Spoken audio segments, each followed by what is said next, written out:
We will implode more patriotic news. Thank you. McCain's deathbed secret just revealed about what he did to soldiers he was in captivity with. Senator John McCain remains the biggest betrayer in Washington, D.C. ever since Donald Trump became President of the United States. McCain did everything he can in order to undermine his power, which is a federal crime. McCain wants sympathy from the Americans who still believe that he is a war hero, but now it's time to reveal the truth about his time in the military. Although his military records about the catastrophes and scandals in the Navy are sealed, it was recently reported that McCain is responsible for the death of 134 sailors. He decided to show off by doing a wet start of his plane, which resulted in hitting two planes that had 1,000-pound highly explosive bombs. However, McCain was never blamed because his father was a four-star admiral and the whole incident was buried. 3 months after the deadliest loss of life the Navy has ever seen, McCain was sent on a bombing mission over Hanoi in 1967. He was captured by the North Vietnamese, and he was a prisoner until 1973. After he was released, McCain used his story and became a Vietnam War hero, and afterward he was elected as senator. He is anything but a hero. Because of him, 134 people lost their lives. He also helped the government to hide information about other American prisoners in Vietnam who still haven't returned home. Although McCain has a sworn testimony by 2 defense secretaries of the men left behind in Vietnam, he continues to lie to the public that there were no other survivors. This is so bad for the families who still don't know what actually happened to their loved ones. As Freedom Daily reports, using his position as a senator, McCain would be behind the scenes quietly pushing and sponsoring federal laws that would keep the most damning information about our pals buried through classified documents. According to the government documents, numerous prisoners in Vietnam didn't return under President Nixon, who signed the peace treaty in January of 1973. Only 591 were released, including McCain. President Nixon promised the Vietnamese that the United States will help with a post-war reconstruction without any political conditions. However, the Congress didn't approve, and as a result, Vietnam was furious at the American government and didn't release more prisoners. Although this was supposed to be a secret, the CIA admitted that the missing men were killed by the Vietnamese because they were no longer useful to them.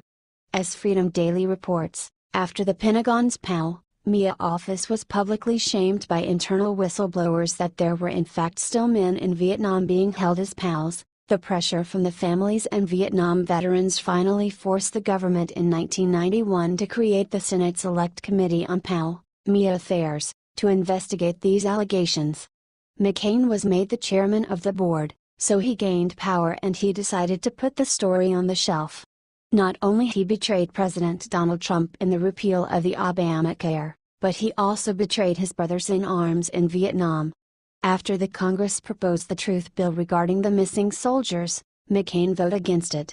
Although the bill became law in 1991, the families still couldn't find out the truth about their loved ones. McCain worked together with Kerry in order to bury the latest piece of evidence about the missing soldiers. McCain screwed over the PALs in ways such as authoring a crippling amendment to the Missing Service Personnel Act, that stripped away the obligations that commanders were previously held to of speedily searching for missing men and reporting these incidents to the Pentagon, the American Conservative reported. The thought that McCain made Pinkerton chiefs to lie under oath about the men left behind disgusts me. He even buried all the evidence, including documents and satellite photos. People should know the truth. He is no hero, he is responsible for 134 deaths. He is also the biggest traitor and an enemy of the American people. Next page.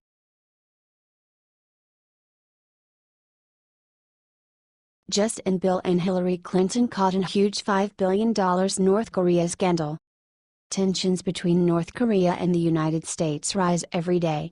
North Korea is planning to attack Guam, which is U.S. territory in the western Pacific Ocean. The North Korean leader Kim Jong-un promised to launch a missile that will hit Guam. As a response to the threat, the U.S. President Donald Trump said that North Korea will meet fire and fury if the country continues to threaten the USA.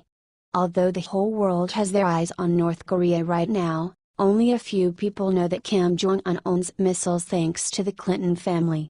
The New York Post reported, as President Clinton prepared to confront North Korea in 1994, ex-president and self-appointed peacemaker Carter went to Pyongyang to negotiate a sellout deal, give the North Koreans 2 new nuclear reactors and $5 billion in aid if they promise to quit seeking nuclear weapons. Carter even won a Nobel Peace Prize for this deal. How ironic. The former president even celebrated his achievement. However, thanks to him, North Korea has missiles ready to attack our country. It is just a matter of time when the first missile will be launched. What was he thinking? The North Korean leader is similar with the German dictator Adolf Hitler. Kim Jong-un is also a dictator who rules his country by paranoia.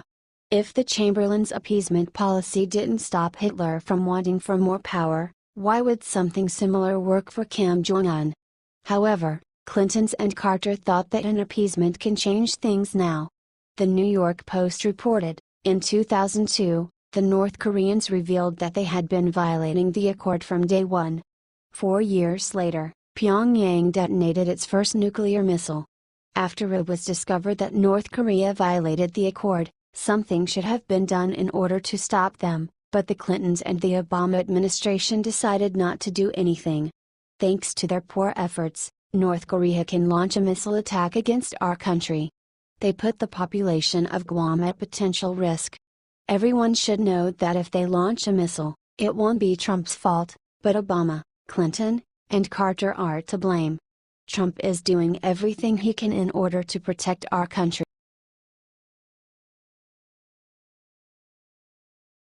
NBA star making $15 million a year arrested for dealing pot in housing project. Veteran NBA star Zach Randolph was arrested on a marijuana charge at a Los Angeles project on Wednesday after few police cars were vandalized. There is a possibility that he will be charged with a felony over 2 pounds of marijuana in his possession. That is a large amount of marijuana found. The NBA star was taken into custody immediately. The police suspect that he intended to sell the marijuana in Los Angeles housing project. The marijuana was found in a large backpack. However, his agent and attorney Raymond Brothers defended him by saying that the charges are false and misleading. He is looking for options in order to solve this problem. TMZ reported that once Randolph, and another suspect, were detained, the crowd quickly turned chaotic. According to the police, a patrol officer saw that the crowd was drinking and smoking marijuana at the Nickerson Gardens project in Los Angeles. They were also partying and blocked the streets. Officers called for backup when the crowd grew and people began throwing bottles and rocks, according to Daily Mail. Although police vehicles ended up with busted windows and slashed tires, no officers were hurt during the chaos. The officers formed a battle line in order to restore order. In the end, the police recovered 2 guns, drugs, a significant amount of cash and 2 vehicles were impounded. It's unknown whether any of these things belong to Randolph. Officers also arrested Stanley Walton, 43, who is an ex-convict on suspicion of possessing a gun.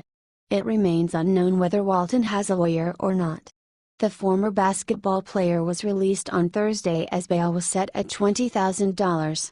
His next court date is scheduled on August 31, according to Daily Mail. Before Randolph signed a 2-year contract with the Sacramento Kings in July, he spent years with the Memphis Grizzlies. He has also played for Los Angeles Clippers and New York Knicks. His latest signed contract is actually a $24 million deal. Neither Randolph nor representatives for the Sacramento Kings commented about the incident. This is a developing story. Stay with us for further update.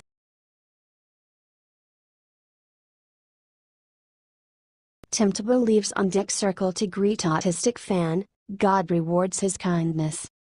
One lucky fan gave Tim Tebow the magic touch in order to help him hit a home run.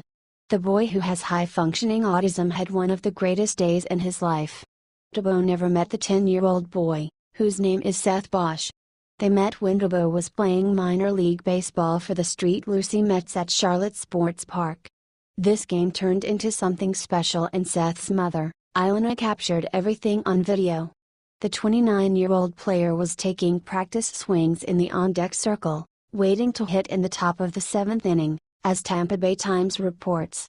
The 10-year-old boy was at the game with his parents and his sisters, and all he wanted was to meet Tebow. Not only Seth suffers from autism but also suffers from neurofibromatosis, which is a genetic disorder that causes tumors to form on nerve tissue. The young boy has a tumor behind his right eye. As a result, he can't play any sports. There was an ongoing conference on the pitching mound. When it was paused, Seth managed to stand up from his seat and go down to the backstop netting near the Mets on-deck circle. He started waving to Tebow to come over. Tebow noticed the young boy and came over. Despite the fact that a netting was between them, they shook hands. Afterward, Tebow went back to the plate and something amazing happened. He hit a 3-run homer. When Seth came back to his seat, he was crying, Ilan Obosh said. And then Tim hit the homer. I started crying, too. How does that happen? I think God brought Seth and Tim together. After the game, Tebow and Seth met again and Seth's mother took pictures of them together.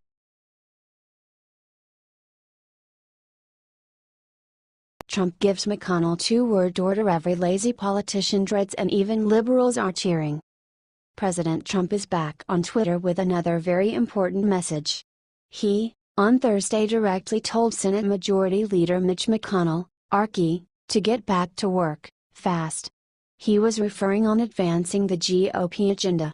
For McConnell, Trump this week indeed expressed more frustration than ever before, reports The Hill. If you don't remember, McConnell expressed his opinion about Trump's excessive expectations for his agenda. On Wednesday, Trump also spoke his mind about it.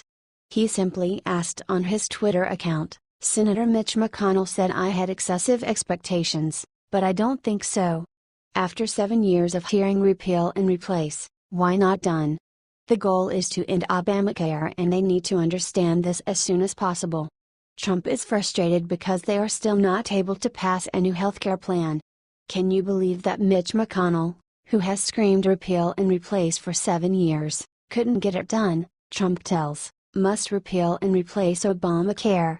Regarding this issue, Trump's spokeswoman confirmed that currently is an ongoing frustration with the Senate leader. You can see the president's tweets. Obviously, there's some frustration. I don't have anything more to add, Huckabee Sanders told the reporters. Currently, the president is working and tweeting from his golf club in Bedminster. We will be working from over there for about 17 days due to White House renovations. The health care bill, on the other hand, is a serious issue that needs to be solved and these men in the Senate better start paying attention.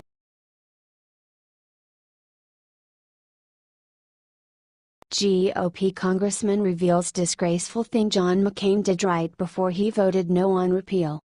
Apparently, John McCain's behavior just before voting on the Obamacare was not appropriate. The behavior that he presented moments before voting was bad and everyone needs to know about. Senator Ron Johnson of Wisconsin witnessed and told. Ron Johnson is not quite a Trump supporter, but he shares zero sympathies for John McCain, especially after the move he made. According to him, as Mad World News reports, McCain's bizarre behavior led to multiple opinion switches regarding the vote. On Chicago's Morning Answer, he said, "We did get a call from Paul Ryan, and he assured us that skinny repeal was not going to pass the House, it would have to go to conference. Again, I'm not gonna speak for John McCain, he has a brain tumor right now, that vote occurred at 1:30 in the morning, some of that might have factored in." Of course, the radio host immediately asked him about explanation. Johnson explained that McCain had told Ryan he was voting yes, only to come in and vote no. He added, "Again, I don't know exactly what we really thought, and again I don't want to speak for any senator," Johnson responded. "I really thought John McCain was going to vote yes to send that to a conference at 10:30 at night. By about 1:30, he voted no. So you have to talk to John in terms of what was on his mind." Johnson, after giving this interview, was insulted by the liberals and the mainstream media. He was talking the truth, and of course, they are against the truth. CNN's Anna Navarro, for example, instantly addressed that Johnson is not fit to say anything about McCain. "I'm disappointed I didn't more eloquently express my sympathy for what Sen. McCain is going through. I have nothing but respect for him, and the vote came at the end of a long day for everyone," he fired back. McCain, on the other hand, refused to give a comment regarding this issue. Instead, he once again went against Trump and commented on the current situation with North Korea. He said, "That kind of rhetoric, on North Korea, I'm not sure it helps. The great leaders I've seen don't threaten unless they're ready to act, and I'm not sure that President Trump is ready to act."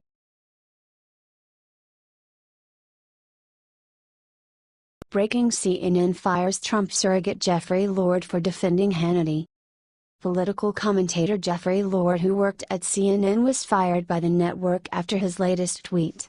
He tweeted "Sieg Heil," which was a victory salute used by the Nazis at political rallies. "Nazi salutes are indefensible," a CNN spokesperson said in a statement. Jeffrey Lord is no longer with the network, Huffington Post reports. The tweet was directed at the president of the liberal group Media Matters for America, Angelo Carusone. Lord wrote an op-ed calling Media Matters a fascist group for launching a campaign to get advertisers to pull their support for Fox News' Sean Hannity, Huffington Post reports. Lord found out that he was fired from the network when he was in a CNN town car on way from Harrisburg, PA to NYC, and the car immediately turned around. After he was fired, he spoke with CNN's Brian Stelter on Thursday. "I love CNN," Lord said. "I feel like they are caving to bullies here," Huffington Post reports. Lord tweeted LOL.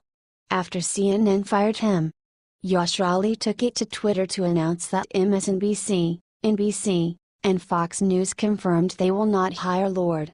CNN hired Lord as a political commentator in 2015.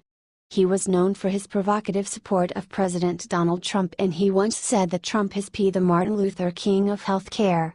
Afterward, he said that he made a comparison between Trump and King deliberately and with reason, because both of them threatened to use the crisis in order to pass legislation. CNN host Anderson Cooper infamously criticized Lord in May when he argued Lord would defend Trump if he took a dump on his desk. Cooper later apologized for the comment, Huffington Post reports. "It's too bad that Jeffrey Lord was fired because of one silly tweet. However, that is CNN's loss, because he proved on many occasions that he's good at his job."